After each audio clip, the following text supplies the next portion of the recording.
est-ce que l'argent facile déjà, ça existe? Et donc sur le fond, est-ce que les méthodes que je présente fonctionnent-elles réellement? Est-ce qu'elles sont fake ou est-ce qu'elles fonctionnent? Si je dois être transparent à 100%, il y a des...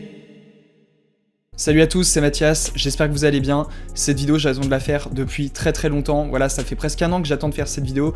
Et donc aujourd'hui, c'est le jour J et j'ai vraiment plein de choses à vous dire. Et donc très clairement, aujourd'hui, c'est la vidéo la plus importante de cette chaîne jusqu'à présent. Voilà, je vais être transparent avec vous à 100% sur tout ce que j'ai fait depuis le début, mais également sur ce que je compte faire à l'avenir sur cette chaîne. Est-ce que les vidéos d'argent facile que je prône depuis presque maintenant un an fonctionnent-elles vraiment? Ou est-ce que c'est même possible de gagner de l'argent facilement sur Internet? Et donc vous vous êtes déjà peut-être demandé qui j'étais, d'où je venais, quelles sont mes intentions et qu'est-ce que je compte faire avec cette chaîne. Et donc vraiment le but de cette vidéo, c'est de faire une rupture, mais ce n'est pas son seul objectif parce qu'à la fin de cette vidéo, vous aurez le pouvoir d'impacter et de changer les choses sur cette chaîne. Mais pour utiliser ce pouvoir, vous devez comprendre son origine, et si on veut ensemble prendre un nouveau départ, il convient d'abord de recontextualiser notre histoire. C'est vraiment très beau ce que je viens de dire, et justement on va s'attaquer à cette vidéo en 3 étapes. Et donc dans la première partie, on va voir d'où vient Mathias Akmoney, en fait, quelle est l'origine de ce pseudo et quelle est l'origine de cette chaîne. Dans une deuxième partie, je vais vous expliquer concrètement si l'argent facile existe ou non. Voilà, très clairement, je vais tout vous expliquer de A à Z en étant le plus transparent possible. Et dans une troisième partie, on va voir qu'est-ce qui va advenir de cette chaîne. Voilà, quel avenir je réserve à cette chaîne. Est-ce que je vais la fermer? Est-ce que je vais continuer? Est-ce que je vais arrêter? Il va y avoir pas mal de changements, donc je vous invite vraiment à regarder cette vidéo en entier, c'est super important si vous voulez comprendre les enjeux et l'avenir de la chaîne. Je vais illustrer le plan de cette vidéo avec un iceberg. Donc on va partir tout en haut de l'iceberg. Donc en gros, je vais vous raconter un peu l'origine de la chaîne. Et puis on va descendre dans cet iceberg. Puis on va évoquer les côtés un peu plus dérangeants, les côtés un peu plus sombres que j'ai pu faire sur cette chaîne, qui vous intéressent le plus, qui vous dérangent même. Voilà, on va parler d'éthique, on va parler d'argent, on va parler d'honnêteté, de transparence. Et donc plus on va descendre dans le fond de cet iceberg, plus on va descendre dans les eaux glacées, et plus les vérités que je vais vous révéler seront assez, je pense, intéressantes. Donc let's go, c'est parti, on commence à la surface de cet iceberg. En fait, c'était en septembre 2019, donc je venais de redoubler donc une année de fac, et ce qui faisait que j'avais très peu de matière à rattraper. Donc je me suis dit pourquoi pas me lancer dans un projet sur YouTube à fond. Je voulais générer un peu mes premiers revenus tout seul parce que je voyais des gens qui le faisaient autour de moi, et je me suis dit pourquoi pas moi. Je décide de me prendre en main, voilà, et d'agir massivement, de passer à l'action, parce que vraiment il y a que ça qui paye, il y a que l'action qui paye. Et je me souviens d'ailleurs d'un livre qui m'a totalement boosté, qui m'a motivé, qui m'a clairement changé ma façon de voir les choses, en fait, d'appréhender les choses. C'est L'effet cumulé de Darren Hardy, et en fait il te rationalise le succès comme une formule mathématique, et je trouve ça juste passionnant, c'est inspirant. Je te le mets d'ailleurs en description parce que c'est vraiment un livre qui m'a permis de me prendre en main et d'avoir des résultats que j'ai jamais pu obtenir par le passé, en fait. Et donc en fait, je me suis lancé sur YouTube en appliquant un peu les fondamentaux de ce livre, donc prendre les bonnes actions au quotidien, être régulier et viser long terme, en fait. Donc ce que j'ai fait, c'est que j'ai proposé un contenu quotidien, voilà, je faisais une vidéo par jour où j'ai apporté des conseils. J'ai d'ailleurs sorti une formation sur le code de la route où en gros je propose une méthode qui permet aux gens qui galèrent à avoir le code, d'apprendre le code efficacement en 30 jours et de l'avoir. Et j'ai d'ailleurs reçu un mail d'une personne qui a eu son code grâce à ma formation. Donc arrivé vers janvier, j'avais une centaine d'abonnés, j'étais loin des objectifs que j'avais prévus. Donc je parlais beaucoup de mes expériences personnelles, de développement personnel, etc. Enfin voilà, tout ce qui est un peu conseil pour améliorer son mode de vie, pour devenir entre guillemets la meilleure version de soi-même. Le temps est passé et en mars, j'atteins les 1000 abonnés, je m'en rappelle, c'était incroyable. J'ai eu un pic d'abonnés à ce moment-là. Et puis on arrive donc doucement vers juin, et à ce moment-là, je commence à sortir mes premières formations parce que j'avais vraiment charbonné sur le côté. Et d'ailleurs, je te reparlerai de mes formations parce qu'aujourd'hui, elles sont gratuites. Et donc j'ai charbonné sur ces formations, j'en ai fait peut-être une dizaine, et j'ai commencé à les sortir donc en juin 2020. Et donc là on arrive à un problème de taille, et ce problème est à l'origine de tout ce que j'ai fait par la suite, et notamment de cette chaîne et de cette vidéo. C'est-à-dire que j'avais un problème de légitimité, ou du moins on me faisait comprendre que j'étais pas légitime parce que j'étais jeune, parce que tout simplement j'avais lancé ma chaîne il y a 8 mois, j'avais à peine 1000 abonnés, c'était pas énorme. Et donc au final le résultat c'est que ça a pas vraiment fonctionné. J'ai dû faire 3 ventes en tout, donc c'est vraiment pas énorme, voilà, pour le temps que j'y ai passé. Et là ça a été une grosse désillusion, je me suis dit merde, c'est pas possible. Donc voilà, en juin 2020 clairement j'ai 3000 abonnés sur ma chaîne, j'ai plusieurs formations mais ça ne fonctionne pas. J'ai des grosses pannes d'inspiration, ma chaîne n'a pas de fil directeur, et donc vraiment en résumé je n'ai rien construit de solide et durable, donc qui pourrait me permettre de perdurer sur le long terme. Et donc il me restait que juillet et août pour faire mes preuves. C'est un peu bizarre, mais c'est en cherchant dans ma chaîne, j'avais testé plein de contenus en fait, vu que ma chaîne n'avait pas forcément de niche, n'avait pas de cohérence, j'ai testé en fait plein de types de contenus différents. Donc ça peut être de la finance, j'ai parlé de finance, développement perso, organisation. Un type de contenu ressortait donc de la masse et faisait plus de vues que les autres. Et c'était à chaque fois les vidéos d'argent et de finance. Et je me suis souvenu de la loi de Pareto. Donc 20% de ce que vous faites vous rapporte souvent 80% de vos résultats. Et je me suis dit, bah tu vas appliquer exactement la loi de Pareto à ta stratégie de contenu, c'est-à-dire que tu vas faire 20% du contenu qui te rapporte 80% des résultats. Et ces vidéos-là, c'était les vidéos d'argent et de finance. Bah, je me dis, Mathias, t'as plus rien à perdre, il te reste 2 mois, t'as juillet, août, pour montrer que bah, tu peux générer du trafic, pour avoir plus d'audience, pour avoir plus d'abonnés, pour montrer que, bah, que t'es plus influent et que peut-être tes formations se vendront. Et donc là, très clairement, on peut parler de déclic. Donc là, clairement, je me lance dans la thématique de l'argent en ligne. Voilà, je découvre cette thématique. Bon, j'ai fait le choix de prendre un contenu qui attire du trafic, donc je me suis lancé dans les vidéos d'argent, et la différence, elle était incroyable en fait. Et donc 1 an plus tard, aujourd'hui on est en septembre 2021, j'ai atteint cet objectif, je pense. Voilà, j'ai à peu près 40 000 abonnés. Est-ce qu'au final, c'est quelque chose de bien ou non ?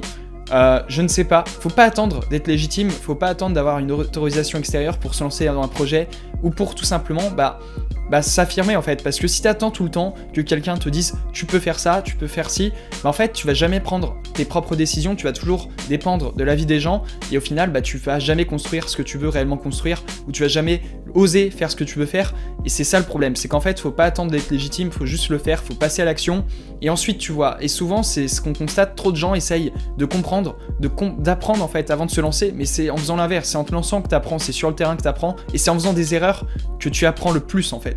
Et donc vraiment faut pas attendre que quelqu'un te dise que tu n'es pas légitime, ou que tu ne peux pas le faire parce que t'es trop jeune, que t'es trop grand, trop vieux, trop gros, peu importe en fait. Faut vraiment que tu passes à l'action quand c'est toi qui le sens. Et la seule autorisation que tu dois recevoir, c'est celle qui vient de toi-même en fait. Et donc là on descend un peu plus dans l'iceberg, on passe des eaux froides aux eaux glacées, on va évoquer l'argent facile, donc la vérité sur l'argent facile. Donc d'abord je voulais parler de la façon dont est perçu l'argent en France, parce que c'est quelque chose que j'ai réellement constaté avec mes vidéos. C'est-à-dire qu'en France, vraiment, on a du mal à parler d'argent, contrairement aux pays anglophones. C'est pas du tout dans notre culture en France, en fait. Tu te rends compte que c'est un sujet qui demande à être traité avec un certain angle, avec certaines précautions, parce que l'argent, quoi qu'on en pense, en fait, c'est quelque chose qu'on associe émotionnellement à notre façon de penser ou à notre façon d'être, en fait. Il y a plein de sous-arrière-pensées, de sous-entendus qui font que tu ne parles pas que d'argent, en fait. En parlant d'argent, tu seras toujours jugé, parce que l'argent, au final, les gens ont un rapport émotionnel à l'argent, ils n'ont pas un rapport rationnel. Au final, je pense que moi, l'argent, c'est plus un outil qu'autre chose, en fait. C'est un outil qui permet d'échanger de la valeur. Et en fait, tout dépend de la valeur que tu accordes à l'argent. Si tu perçois l'argent comme mauvais, forcément, ça va être compliqué de parler d'argent. La majorité des gens pensent que l'argent est indisponible. Mais en fait, je pense que c'est pas le cas. Je pense qu'aujourd'hui, au contraire, on est dans un monde, en fait, où il a jamais été aussi facile de gagner de l'argent. Il n'y a jamais eu autant de moyens de gagner de l'argent. Et moi, vraiment, je suis convaincu que tout le monde peut gagner de l'argent à partir du moment où il a quelque chose à apporter, où il a de la valeur à partager. Je pense vraiment que l'argent, il est illimité et disponible. Et donc, on descend encore un peu plus dans les eaux glacées. Et là, on va passer donc, à mon avis, sur l'argent facile. Est-ce que ça existe vraiment ? Est-ce que c'est bon ? Est-ce que c'est mauvais ? Est-ce que l'argent facile, déjà, ça existe ? Donc pour être honnête, non, je pense que l'argent facile n'existe pas, c'est même pas je pense, c'est j'en suis convaincu en fait, que l'argent facile, entre guillemets, ça suppose de gagner de l'argent facilement. Et donc facilement, ça veut dire gagner de l'argent sans apporter de valeur. Tu ne peux pas gagner de l'argent si à un moment donné, tu n'apportes pas de valeur, en fait. C'est soit tu gagnes de l'argent en échangeant beaucoup de temps, soit tu gagnes de l'argent en échangeant de la valeur, mais tu ne peux pas espérer en fait gagner de l'argent si tu n'échanges pas un minimum de temps, ou si tu n'apportes pas un minimum de valeur. L'argent facile peut exister dans une certaine façon à partir du moment où tu as de la chance. Voilà, par exemple, si tu gagnes au loto, nickel, t'es millionnaire, voilà, t'as eu de la chance, donc c'est de l'argent facile, t'as rien fait. Ou alors l'argent facile peut exister également, mais dans ce cas, tu gagnes un montant d'argent très très faible. Par exemple, avec des applications mobiles, voilà, tu peux gagner de l'argent facilement, bien entendu, mais les montants que tu vas gagner seront très très faibles, et au final, tu perds plus de temps que tu ne gagnes d'argent. Et ça ne vaut pas le coup en fait, tu perds ton temps et au final, en perdant ton temps, tu perds l'opportunité de faire plus d'argent que ce que tu en gagnes avec le temps que tu as imparti pour gagner cette faible somme en fait. Si tu veux gagner de l'argent, il faut que tu apportes un changement dans la société en fait. Il faut que tu apportes de la valeur, il faut que tu apportes un changement à travers un produit, un service, mais tu ne peux pas en fait espérer gagner de l'argent en n'apportant rien, en ne créant rien en fait. Je pense que la base pour gagner de l'argent, c'est de la création de valeur. Donc ça passe tout simplement par un processus d'innovation. Et ça passe tout simplement par apporter un changement dans la vie des gens. Mais dans tous les cas, tu es obligé d'investir ton temps pour gagner de l'argent. Ou alors, si tu n'as pas beaucoup de temps à investir, il te faut des compétences pour créer quelque chose qui va te rapporter beaucoup d'argent par la suite. De manière à ce qu'en fait ton temps soit déconnecté de la façon dont tu gagnes de l'argent. Il existe des moyens peut-être plus simples, plus rapides de gagner de l'argent. Mais très clairement, je pense pas que l'argent facile existe en lui-même. Et donc on descend encore un peu plus dans les eaux glacées. Est-ce que mes méthodes fonctionnent ou pas ? Est-ce que mes vidéos sont fake ou non? Voilà, je vais vous répondre maintenant. Mes vidéos peuvent énerver, je le comprends, mais elles sont avant tout en fait designées pour plaire à l'algorithme YouTube et être mise en avant. Et moi je pense que pour perdurer sur YouTube dans le temps, il faut qu'on ait du feedback positif et il faut que notre contenu fonctionne. Sinon, c'est démotivant et on finit par abandonner. Quand tu fais des vidéos, c'est pour qu'elles soient vues, c'est pas pour qu'elles restent dans le bas-fond de YouTube et que personne les regarde. Et donc là où je comprends que mes vidéos peuvent être critiquées, c'est la façon dont je les présente, dont j'amène la chose et dont j'en parle. Et donc la façon dont je les présente, bah, c'est clairement assez provocateur. Ça peut être pris comme de la provocation par certains au vu des titres, au vu des montants que j'indique dans mes titres, au vu des miniatures, voilà, c'est quelque chose d'assez agressif. Et certaines personnes, ça peut les énerver et je les comprends totalement. Je les comprends, tu vois un gars, il te met des montants de 10 000 € dans ses titres, sur ses miniatures. Toi, tu galères peut-être de ton côté à générer des revenus. Et donc sur le fond, est-ce que les méthodes que je présente fonctionnent-elles réellement? Est-ce qu'elles sont fake ou est-ce qu'elles fonctionnent? Si je dois être transparent à 100%, il y a des méthodes qui fonctionnent, mais elles demandent soit un minimum de compétences et du temps. D'un autre côté, il y a des méthodes qui fonctionnent au moment que je vous présente la vidéo et qui 1 mois ou 2 mois plus tard ne fonctionnent plus. Et encore d'un autre côté, il y a des méthodes qui ne fonctionnent pas du tout. Et donc sur la totalité des méthodes que je vous ai présentées, il y a plus de méthodes en globalité qui fonctionnent que de méthodes qui ne fonctionnent pas. Mais voilà, très clairement, on retient plus souvent le mauvais que le bon. Et c'est normal en fait. On a toujours ce biais de négativité qui fait qu'en fait, on retient souvent plus le mauvais que le bon en fait. C'est pour ça qu'aux informations, vous avez que des mauvaises nouvelles. Mais donc vraiment, le problème, c'est qu'en mélangeant du bon et du mauvais, souvent on retient que le mauvais, et c'est le mauvais qui prime en fait. Et d'un côté, c'est compréhensible, j'en prends totalement la responsabilité, c'est de ma faute. Est-ce que je prends le risque de continuer à faire des vidéos et que ça ne marche pas, ou alors est-ce que je vois qu'il y a un filon, je l'exploite et je fais ce qui marche? Et là justement, on descend encore un peu plus dans les eaux glacées et on va parler justement de faire ce qui marche. J'ai regardé une interview de Oussama Ammar, donc c'est un entrepreneur donc français et libanais je crois.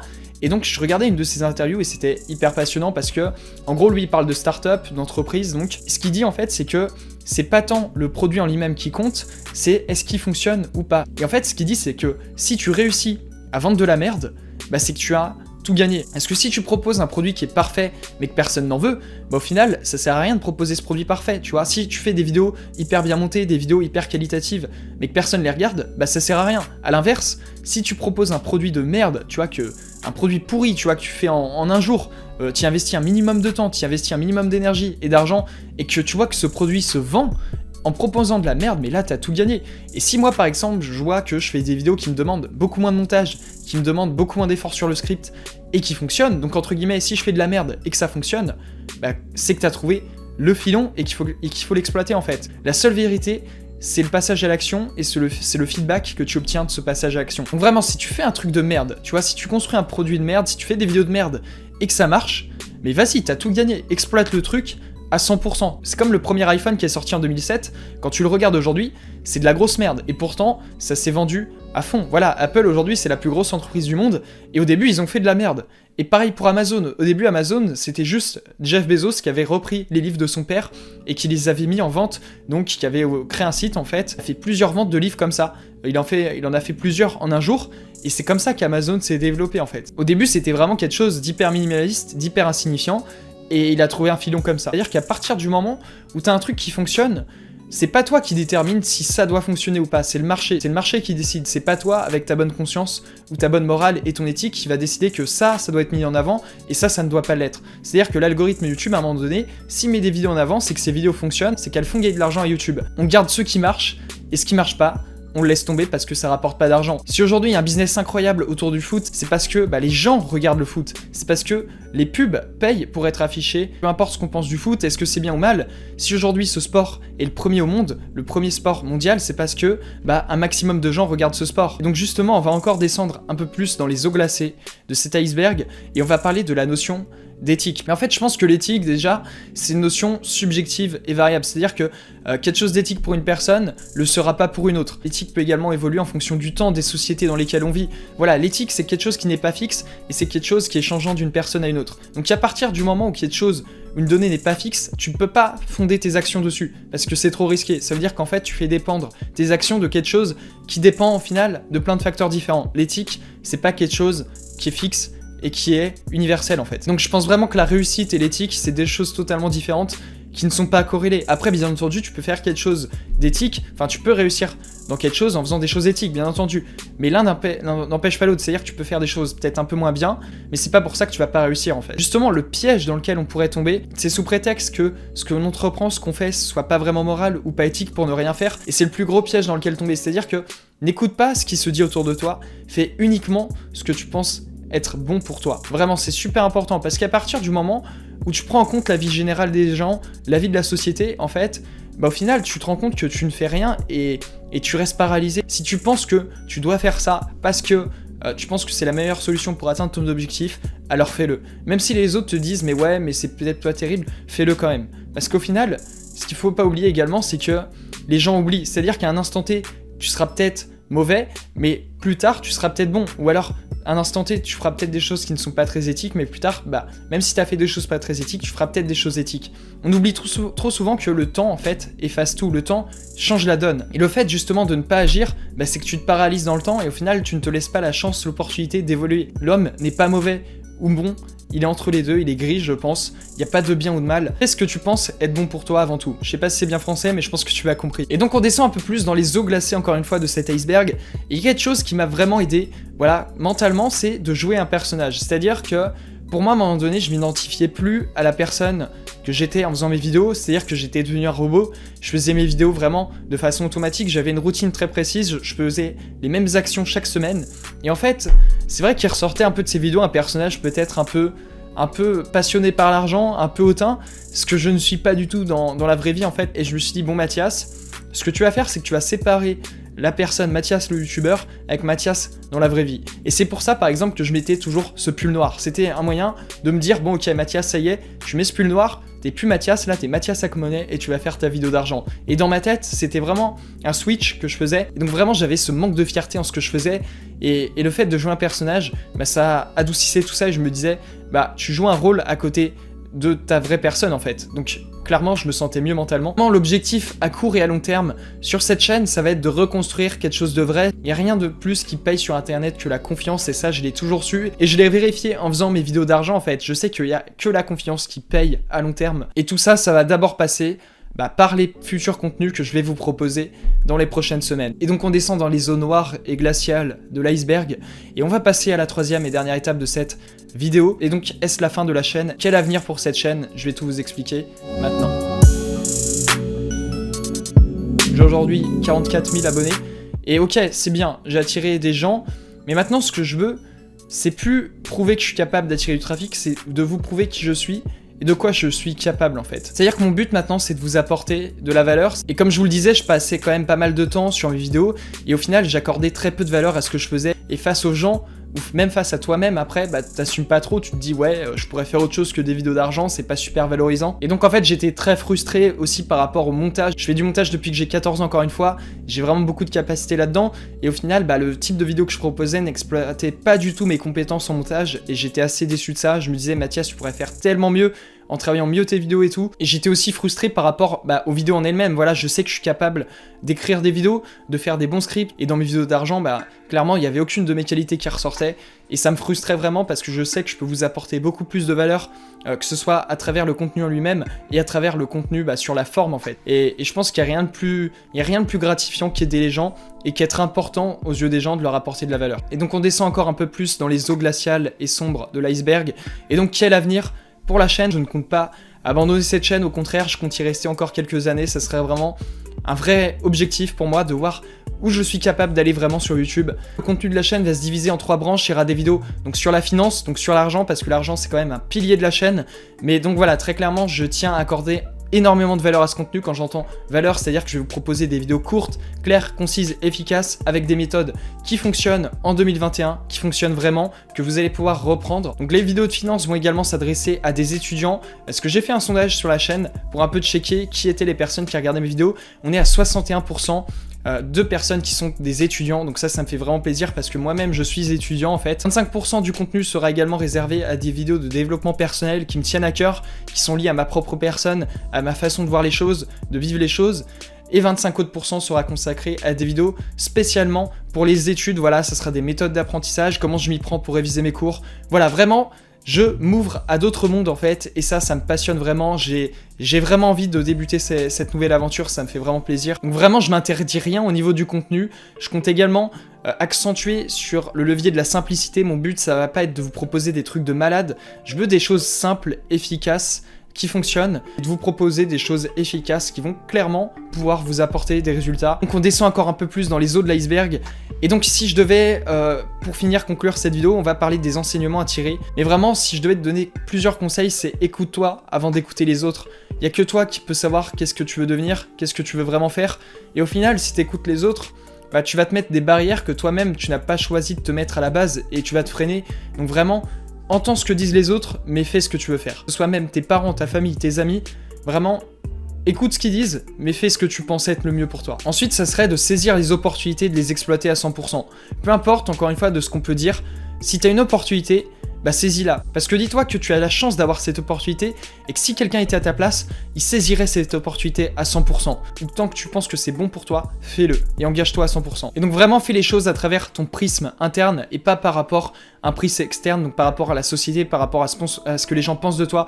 Agis en fonction de tes propres convictions, c'est super important. Remets-toi en question en permanence dans tout ce que tu fais. Souvent, on peut se borner à faire un truc, et en fait, on voit pas la réalité. Le pouvoir de la remise en question, c'est vraiment quelque chose de très puissant, et c'est d'ailleurs la remise en question qui m'a poussé à faire cette vidéo, et à changer en fait, bah, tout simplement la ligne directrice de cette chaîne. Je m'épanouissais plus dans ce que je faisais en fait. J'évoluais plus, je progressais plus, et très clairement, bah, à un moment donné, si tu t'adaptes pas, tu meurs, c'est la sélection naturelle, très clairement. Et essaye de rechercher tout le temps l'évolution, le progrès, parce que j'ai remarqué, au final, se complaire dans la facilité, bah ça rend pas heureux, limite ça rend malheureux. Ce qui rend heureux, je trouve, c'est de viser plus haut en fait, c'est d'évoluer, et c'est de se prouver à soi-même qu'on est capable de faire quelque chose qu'on ne pensait pas être capable de faire. Donc également, agis conformément à tes valeurs, et c'est ça qui m'a fait très mal, c'est-à-dire que moi, bah voilà, clairement je dégageais un personnage qui n'était pas vraiment moi à travers mes vidéos, les gens me percevaient d'une certaine façon qui n'était pas moi. Rien de plus simple en fait qu'être cohérent avec soi-même, et ça commence par agir conformément à qui on est, aux valeurs qu'on représente et qu'on incarne. Donc également, aime ce que tu fais, c'est super important. Moi-même cette année, c'est une leçon que j'ai trop peu écoutée, parce que j'ai passé un an à faire quelque chose que j'aimais pas. Après, je savais pourquoi je le faisais, je voulais attirer du trafic, je m'étais fixé de faire ce genre de contenu jusqu'en septembre 2021. C'est fait, c'est passé. Maintenant, je vais pouvoir faire un truc que je kiffe, et ça va vraiment tout changer. Et donc si je devais te donner un dernier enseignement, agis massivement et pense long terme, parce que vraiment, il n'y a que ça qui paye au final. Voilà, passe à l'action, n'écoute pas ce que les gens disent, fais ce que tu veux, fais ce qui pense être bon pour toi, et vise le long terme. Voilà, allez checker en description, je vous aurais mis une formation gratuite que j'ai créée l'an dernier justement, c'est une des formations que j'ai créées. Également, j'ouvre un groupe Telegram privé, vous pouvez le rejoindre en description. Dessus, sur ce groupe, je vais partager des exclus, notamment un contenu quotidien, où je vous parle un peu de ce que je fais au quotidien. Je vous partagerai également des formations gratuites, des conseils gratuits. Enfin voilà, je sais pas trop encore ce que je vais faire, tout ça, ça va se mettre en place donc sur la durée. Mais donc voilà, en tout cas, c'était un vrai kiff de vous faire cette vidéo et de mettre un peu les choses au clair. N'hésite pas à me poser des questions en commentaire si tu en as, j'y répondrai, j'essaierai de répondre à tous vos commentaires. Donc vidéo d'argent, vidéo développement perso et vidéo sur les études. Voilà, méthode d'apprentissage, ça va vraiment être énorme, je vais enfin reprendre du plaisir, et vous aussi je pense. Donc voilà, n'hésitez pas à me faire part de vos retours en commentaire, de vos impressions. Je vous dis à la prochaine, et surtout portez-vous bien et donnez le max, voilà. Agissez conformément à ce que vous pensez, conformément à vos valeurs. N'écoutez pas les autres et faites ce qui compte réellement pour vous. Je vous dis à très très vite pour une prochaine vidéo. Voilà, n'hésite pas à t'abonner et à liker la vidéo. Et puis voilà, c'était Mathias, à très bientôt.